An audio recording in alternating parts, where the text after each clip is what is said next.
Every town has a dark side.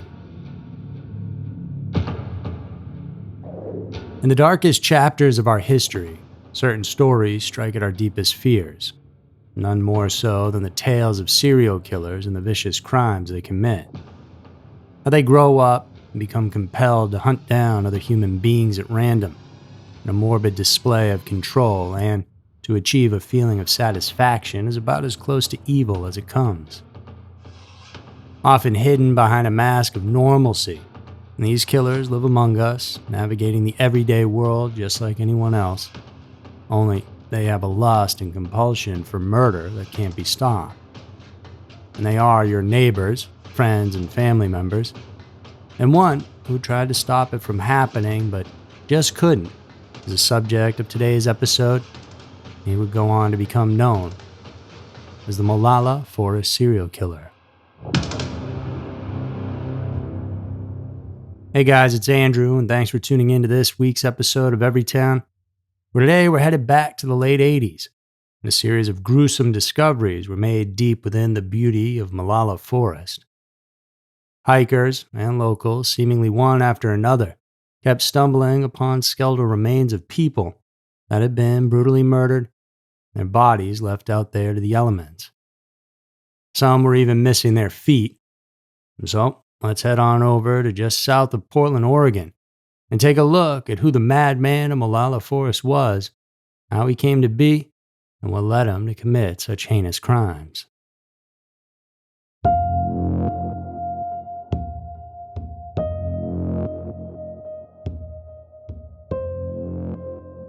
Dayton Leroy Rogers was born on September 30th, 1953 in Moscow, Idaho, to Ortis and Jasper L. Rogers.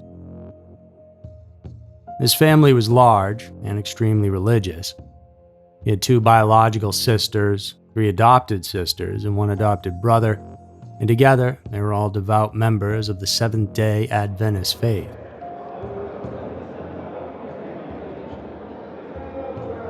The Rogers clan attended church regularly. After dinner was done each night, they spent the rest of the evening studying their Bibles before it was time for bed. So, as you can imagine, things were pretty strict around the house. Jasperelle was a stay-at-home mom, took care of the kids and everything else around the homestead. Meanwhile, Ortis worked several jobs to keep the family fed. He worked as a baker, house painter, and teacher at Seventh-day Adventist schools, but he constantly found himself out of work, forcing him to move the family around to find employment fairly frequently. Ortis ruled his family with an iron fist. As the breadwinner, whatever he said went, so Ortis disciplined in any way he saw fit to get his point across. That meant that Rogers and his siblings would frequently suffer from physical and verbal abuse at the hands of their father. It wasn't uncommon for them to show up to church bloodied or bruised, and back then, especially in their religious world, it was overlooked by the community.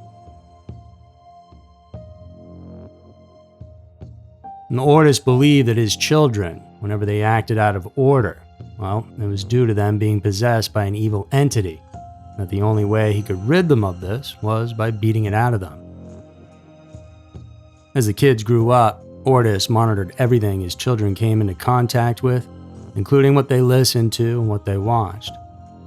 Anything deemed to have anything to do with sex or be sexual in nature was taken away instantly, and often it was followed by a beating.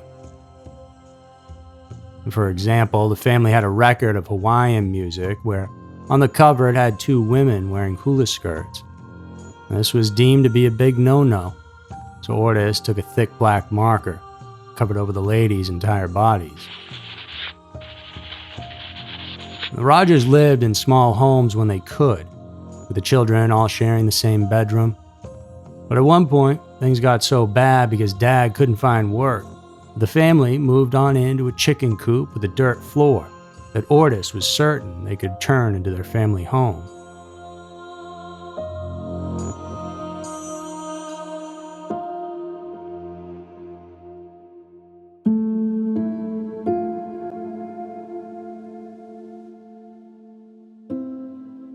So, All this accumulated to a life of despair, anger, and repression for young Dayton.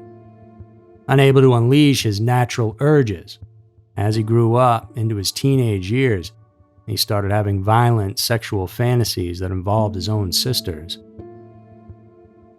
The family were relatively isolated, and Rogers didn't have a lot of exposure to other females. He developed a foot fetish and would steal his sister's shoes often to pleasure himself with. In the 7th grade, Dayton would have his first run-in with the law when he was arrested for shooting a BB gun at passing cars.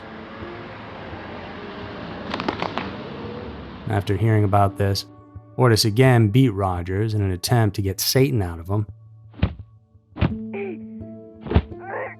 Knowing that he was having major issues, they then sent him away to a strict religious private school called Upper Columbia Academy in Spangle, Washington.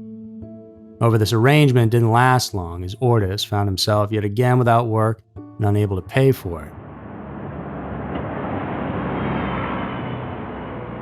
Ortis then moved his family to Oregon, where he worked as a cabinet maker.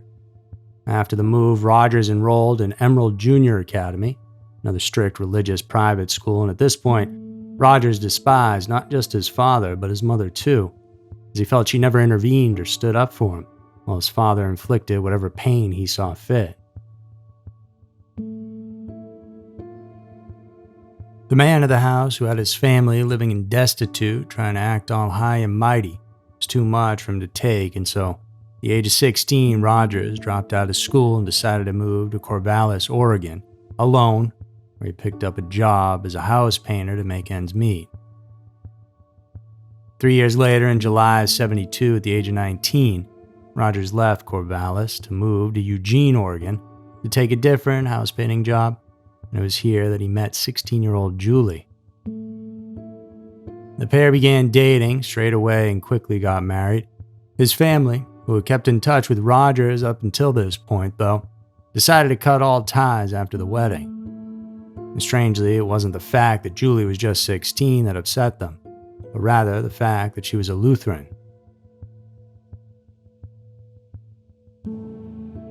Just 30 days after their wedding, Rogers would go on to commit his first serious offense.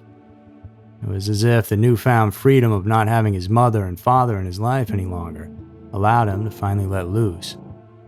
And all that pent-up everything inside came flooding out.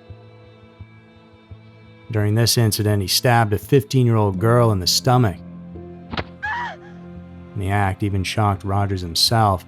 He raced the young girl to the nearby hospital, knife still sticking out of her abdomen.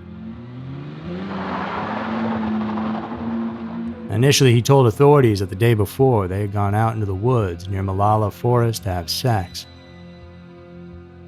They had then arranged to see each other the next day. However, when Rogers went to pick the girl up, he claimed that he found her with a knife in her belly, and that she had done it to herself. A few days later, after receiving medical treatment, Julie then began to open up to the hospital staff about what really happened. And she confirmed that the initial part of the story was true. They had indeed gone into the woods the day before. However, she revealed that on this particular day, Rogers had picked her up again and taken her back into those woods. They had been rolling around on the ground, kissing and cuddling, when suddenly Rogers pulled out a knife and stabbed her. She managed to convince him to take her to the hospital. He insisted that she lie about what happened and stick to his story, warning her that he'd get into a lot of trouble otherwise. And thankfully, though, she chose to tell the truth about the incident, leading to Rogers' arrest.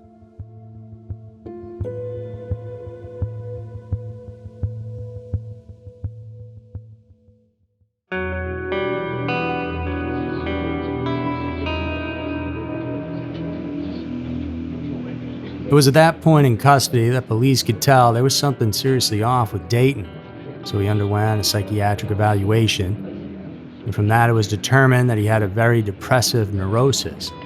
In other words, almost beyond depressed. He also had a possible long-standing schizoid personality disorder. However, the psychologist also determined that Rogers knew the difference between right and wrong, and that he was in full control of his actions at the time of the crime. Rogers went to court in February of '73, but remarkably received only a lengthy probation sentence of 4 years.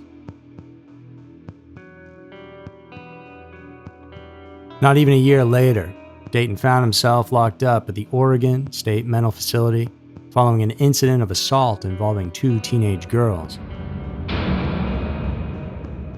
At the time, Rogers and his partner Julie had allowed the runaway teens to stay with them at their home. Rogers, who was struggling with alcoholism at this point, frequently got drunk and made inappropriate advances towards the women, pressuring them into doing things they didn't want to. And Julie, having reached her breaking point, left the house one evening, and that very same night the 2 teens got attacked with a glass bottle. Thankfully, despite their injuries, they managed to escape.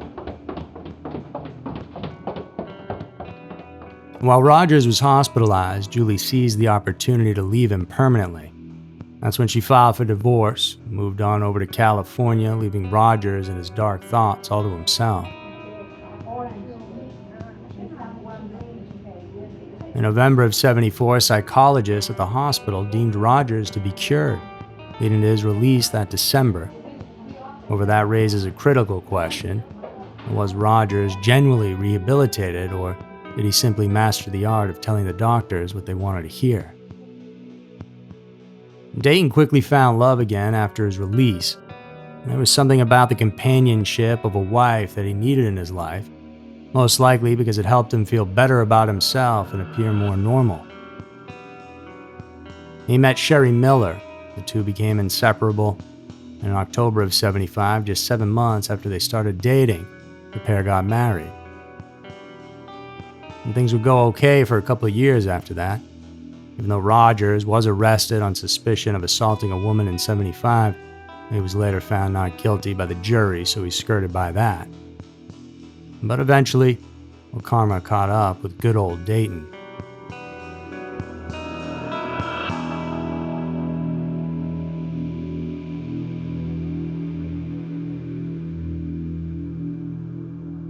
In 1977, Rogers had picked up a young woman, and as he often did after they got to talking, drove her on out to an isolated spot just outside of Portland.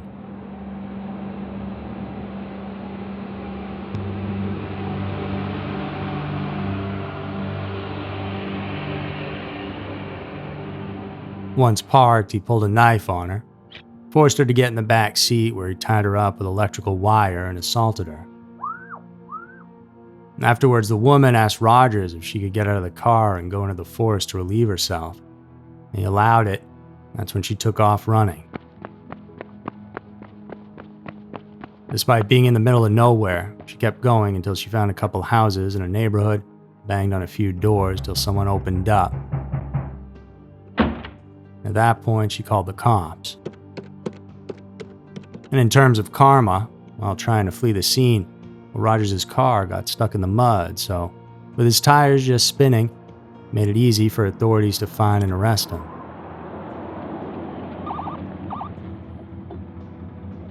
Dayton pled innocent by reason of insanity, but this time the jury found him guilty of first-degree assault, for which he was sentenced to 5 years in prison. During the closing statements, the state prosecutor, after looking through his lengthy rap sheet, remarked that it was difficult to understand how a monster like Dayton Leroy Rogers could slip through the cracks over and over again. Those words couldn't have been more on point because Dayton was just getting started. By '82, after serving his time, Dayton was released. At this point, he was still married to Sherry. He got her pregnant and they had a son. Rogers also started his own small engine repair business, and so from the outside, it seemed like he had finally gotten his life together and got on the right track. Then on August 7th of 1987, at around 3 o'clock in the morning, patrons at a Denny's restaurant in Clackamas County were eating their grand slams when they heard the terrified screams of a woman coming from the parking lot. And one of the witnesses headed outside to check it out. As they got closer, the cries just abruptly stopped. And to his horror, he then saw a man, a bloody knife in hand, standing between the woman's legs, who was lying on the ground. And when he saw he had been spotted, this man took off running, got into a pickup truck, and fled the scene. And the witness immediately called the police and began attending to the injured woman, who was naked, bleeding heavily, and struggling just to breathe. Within minutes, paramedics arrived and transported her to the hospital. And meanwhile, another patron from the restaurant had followed the knife-wielding attacker all the way to a house, presumably his own home, at which point he jotted down the license plate number and address.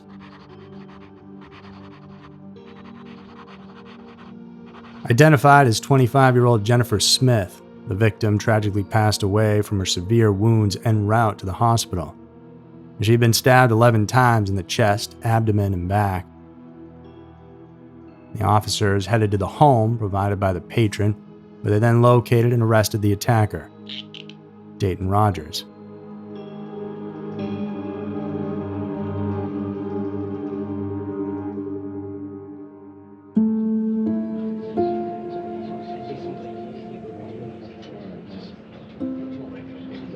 As investigators began to interrogate him, he was initially cooperative, but as they started to push for details, they noticed his story kept on changing.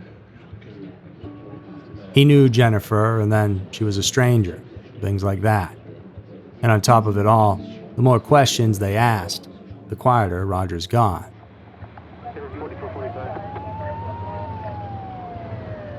In the following weeks, the police conducted an extensive investigation into Jennifer Smith's murder.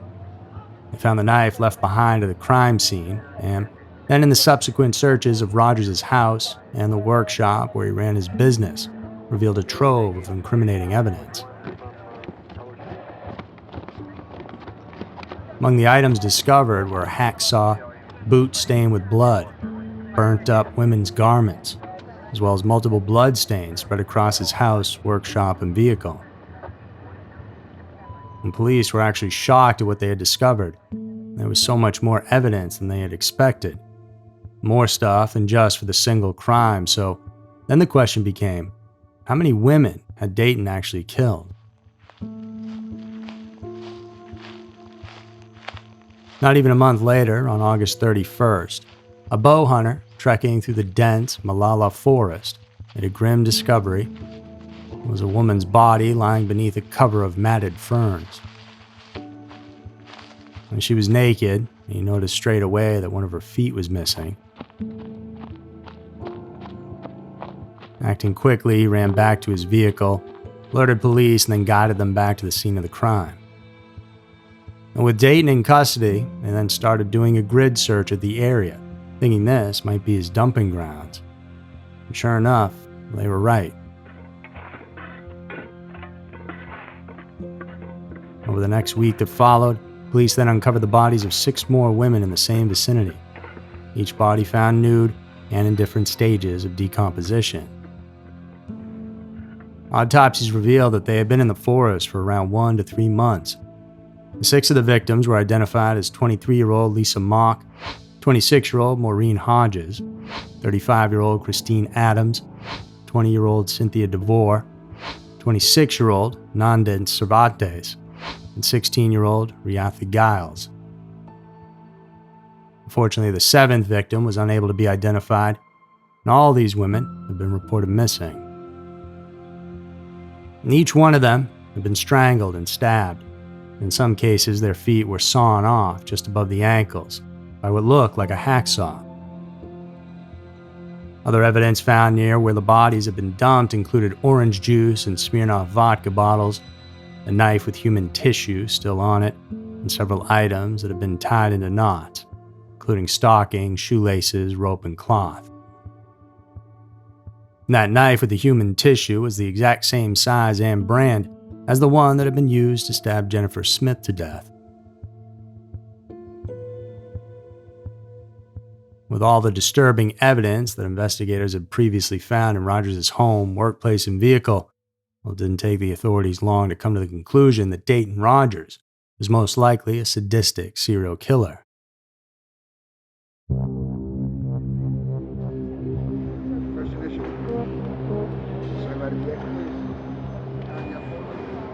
In February of '88, he then went on trial for the murder of 25-year-old Jennifer Smith. His defense attorneys threw up a Hail Mary and argued that he killed Jennifer in an act of self-defense. However, the prosecution contended that Rogers committed the crime to fulfill a deviant sexual desire. Dayton Rogers was found guilty of the murder of Jennifer Smith and was sentenced to life in prison with the possibility of parole. But it wasn't long before he found himself back on trial, and this time for the murder of 6 women in the Molalla Forest. Taking place the following year, the court heard from 11 former ladies of the night who testified that they had accompanied Rogers on dates before. And they told the room that during the date, Rogers would take them to a remote area in or around the Molalla Forest, where he would cheerfully supply them with vodka and orange juice. And they mentioned that although the date would start off fun, Rogers at some point would quickly turn violent. And he would tie their hands and feet tightly behind them, and then threaten to cut off their feet with a knife, so pretty damning evidence here. At the Molalla Forest crime scene, investigators had discovered dozens of miniature vodka bottles near where the bodies had been dumped, aiding their testimonies. They also found the victim's hair and jewelry in the wood stove at Rogers' workshop in Woodburn. Prosecutors informed the jury that Rogers had a documented history of violent crimes, so it was a pretty open and shut case. On Wednesday, June 7th of 1989, the jury convicted Dayton on 2 counts of aggravated murder for each of the 6 identified victims. Unfortunately, he was not convicted of murder for his 7th victim, as at the time of the trial, the woman remained unidentified. It wasn't until 2013 that investigators would positively identify the woman as 18-year-old Tanya Johnson. Rogers was then sentenced to the maximum punishment. He received the death penalty, which most felt was fitting for what he had done, but it wouldn't stick. In the US, the death penalty is obviously a highly contentious issue. It's not uncommon for death sentences to be overturned, even years after the original sentencing. That's exactly what happened to Dayton Rogers.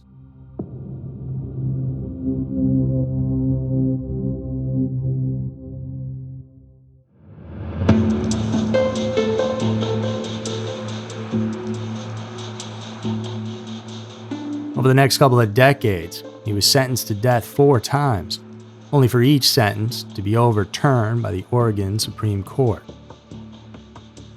The first 2 sentences were vacated in '92 and 2000, with each instance resulting in a new death penalty being imposed by a jury.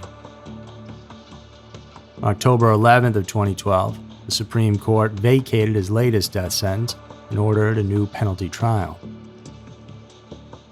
On November 16th of 2015, a Clackamas County jury once again sentenced Rogers to death. According to his defense attorney, Rogers would have waived all future appeals and confessed to his crimes if given a true life sentence instead of facing the death penalty.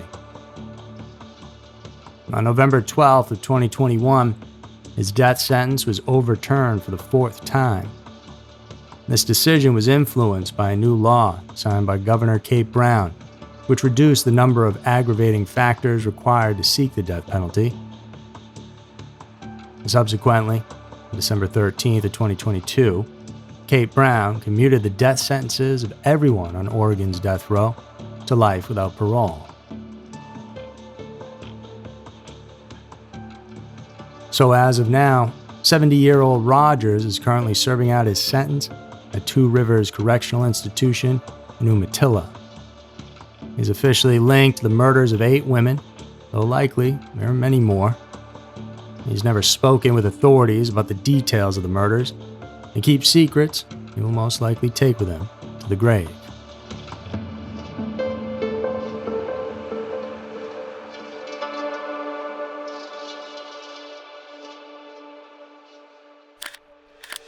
So that's it for this week's episode of Everytown, and thank you for tuning in today. If you want to listen to these episodes in podcast form, They are all available for you wherever you listen to your pods. Please do come back next week for another episode filled with scary, strange, and mysterious stories, because you never know. Maybe your town will be next.